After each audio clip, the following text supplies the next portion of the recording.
tugas cium ini.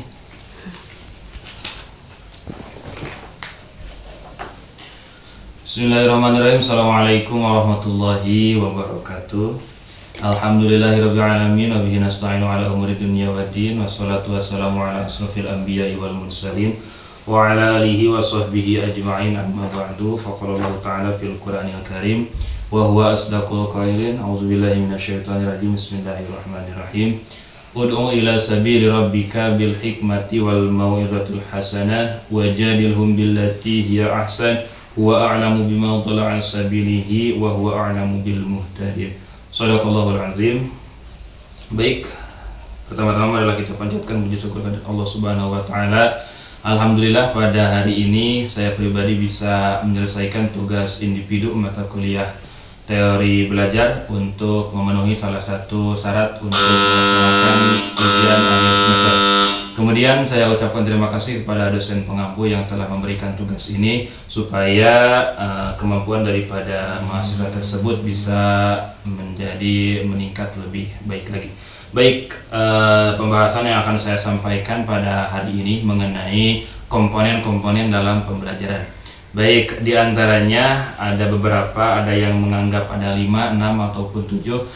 Saya hanya mengambil yang 5-nya saja, diantaranya tujuan pembelajaran, materi pembelajaran, metode pembelajaran, media pembelajaran, dan yang terakhir evaluasi pembelajaran. Untuk mempersingkat waktu, saya langsung saja membahas yang pertama. Yang pertama ialah tujuan dari pembelajaran sendiri.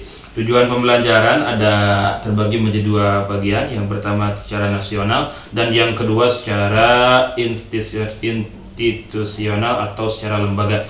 Baik, kalau kita melihat sebetulnya semua guru mengharapkan yang sama. Tujuan dari diadakannya pembelajaran ialah untuk menciptakan peserta didik yang mempunyai ilmu pengetahuan yang cukup supaya ia bisa berkehidupan layak di masa depan. Kemudian yang kedua ada materi pembelajaran.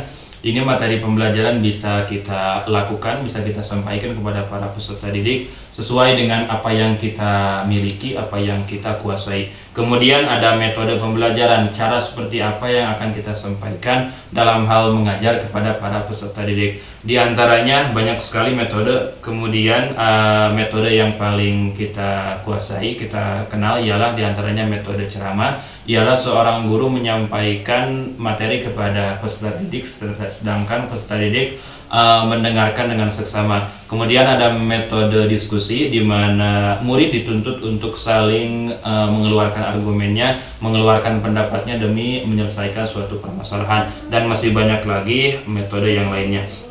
Kemudian ada media pembelajaran, alat bantu untuk guru menguasai pembelajaran dengan cara menambahkan beberapa media. Apalagi kita hidup di zaman modern seperti sekarang ini, banyak sekali media yang bisa kita gunakan, diantaranya komputer ataupun yang lainnya. Itu sangat membantu sekali bagi guru untuk menciptakan suatu pembelajaran yang sempurna.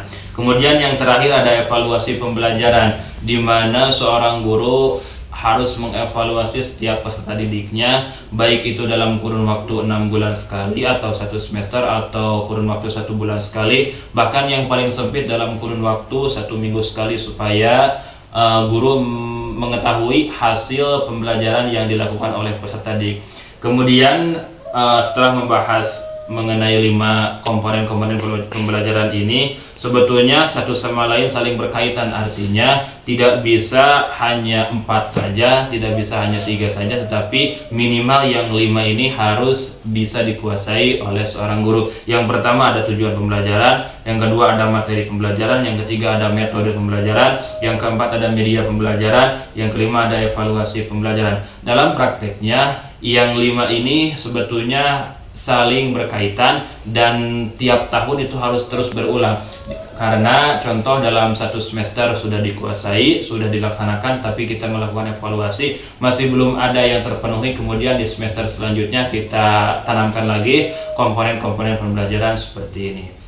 Baik, pembahasan dari saya dicukupkan sekian. Mohon maaf bila ada kesalahan. Wallahul muwaffiq ila aqwamit thoriq. Wassalamualaikum warahmatullahi wabarakatuh.